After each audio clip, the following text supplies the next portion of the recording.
E Mungu wangu, unirehemu sawa sawa na fadhili zako, kiasi cha wingi wa rehema zako, uyafute makosa yangu, unioshe kabisa, maana nafsi yangu imekukimbilia.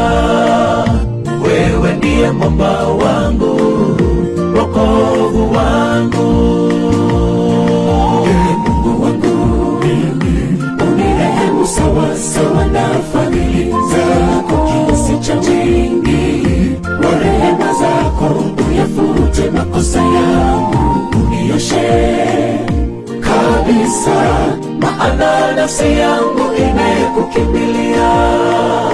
Wewe ndiye mwamba wangu, wokovu wangu. Nimekutenda dhambi, wewe peke yako